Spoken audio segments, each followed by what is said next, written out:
All right, guys, it's Todd. I'm gonna read from my notes to make sure I don't miss any points. Okay, many farmers are upset that Trump administration is providing Argentina with a $20 billion bailout.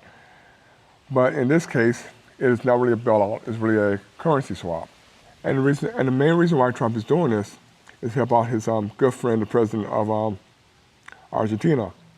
Because if it doesn't work and it doesn't help him out, he's afraid, the president of Argentina, that he's not going to be reelected because his economy is really in the crapper. How's that? But like I said earlier, it's a swap, which means that the United States is going to give Argentina $20 billion in US dollars in exchange for the equivalent amount of $20 million of Argentina peso. Now, the problem with that is that Argentina peso keeps losing value year after year after year. So if we get $20 billion in Argentina pesos, it may be worth $20 billion a day, but tomorrow or the next day or the next year, it may be only worth $10 billion. But what it does do is helps Argentina out in a lot of different ways. The Argentina peso right now is so volatile that the people within Argentina is not using the Argentina peso currently to buy groceries, food, gas, pay rent. They're using the United States dollar. So by giving Argentina a $20 billion swap, they're hoping that it will stabilize the Argentina peso. Plus, Argentina is one of those countries that imports a lot of their goods. And this means that a lot of countries or customers from overseas don't want to take the Argentina peso because it's just too volatile. It keeps losing value month after month after month. So by giving Argentina all of these United States dollars, they now have the money to buy a lot of goods and services from overseas. Now, usually the International Monetary Fund would bail out countries like Argentina and give them the $20 billion. But the problem is the international community do not trust the numbers coming from Argentina. A lot of these countries like Argentina, Russia, Greece, those numbers are self-reporting, which means they have people within those countries or within their government who create the numbers like the inflation numbers, the poverty numbers, the unemployment numbers. And then they would send them to the International Monetary Fund or news outlets, organizations all over the world. But no one trusts the numbers coming from Argentina because everyone thinks that the president has messed with the numbers. For example, the president of Argentina kept saying that his economy is doing better than what it has ever done within the past. But when you look at this chart, Argentina inflation rate has dropped from over 200% in 2023, only 2 years ago, down to 33% within just 2 years. But the international community knows that Argentina had changed the way they calculated their inflation numbers.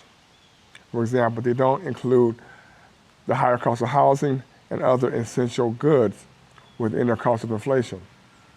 So even though it says 33%, it may be much higher than that. Now, when we look at the next chart, the president of Argentina says that he had made his economy much better than it was now than what it was before he took president or before he took office. However, the poverty rate has increased since he's been president. You say that your economy can get better when you have more people in poverty now than what you had when you first took office. So basically this tells the international community that he's lying about most of the numbers. What the president of Argentina has done was introduce a lot of austerity measures, or what some people call supply side economics, which means that he has cut a lot of government programs, a lot of government services, the government safety net, and he tried to, at the same time, raise revenue. But when they raise revenue, they always do it on the backs of the poor and middle class. They never increase taxes on the rich. And every time they do that, no matter what economy it is, it always has a negative effect on the whole economy. It always makes things a lot worse, never makes things any better. However, the country of Iceland After the 2008 financial crash that hit worldwide, they did the opposite. They actually increased spending. They increased social programs. They increased the safety net. Now, a lot of economists told them that they can't do that because they don't have any money, but they did it anyway. And because of that, Iceland was the first country to come out of the crash, and they came out of the crash within 1 year. By increasing social programs, increasing the safety net, increasing taxes on the rich, on the wealthy, they were able to get enough tax revenue to pay for it all. And our Iceland economy is doing great. The other countries such as Greece, Ireland,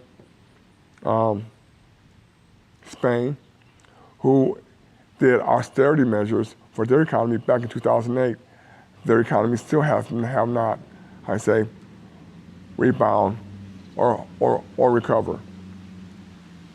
So the point is, austerity measures do not work, just make things worse. So supply economics always make things worse.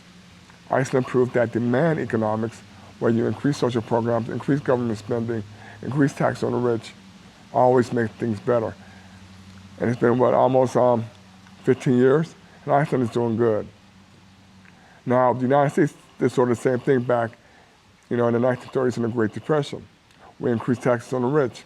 We increased government spending in different social programs, in agriculture, and it pulled us out of the Great Depression and set us up to where we could handle World War II.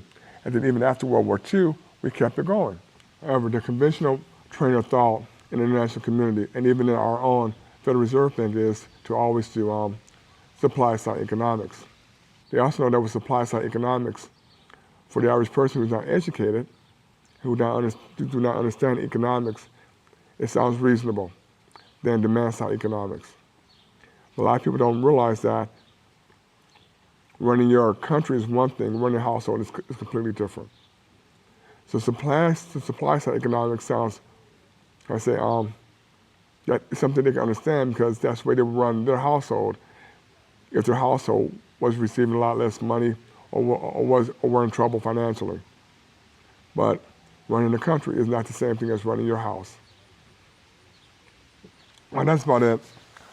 Okay, subscribe, comment, like, and share this video. Thank you.